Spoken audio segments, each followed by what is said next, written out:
Hey, back with a new one. I had this really fun idea for a concept. This is the last step all tied up, and I'm going to show you some of the process that it took to make the whole thing. The first step was the scrunched image technique. This is where I draw on the image with washable fabric markers and then intricately pleat and scrunch up the entire image.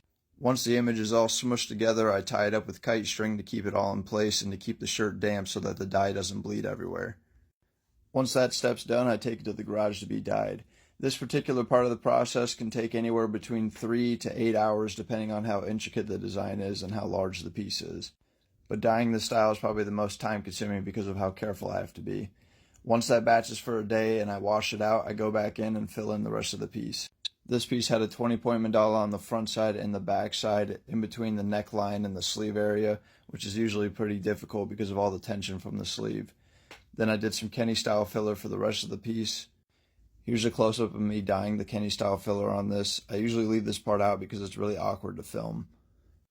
I usually fill in the mandalas last to prevent any kind of bleeding because the Kenny style takes so long to dye. And here's that last step all dyed up. Altogether, this piece took me around 15 hours to complete. And here it is. I call this piece the Bullseye combo. Pretty stoked on it. Let me know what you think.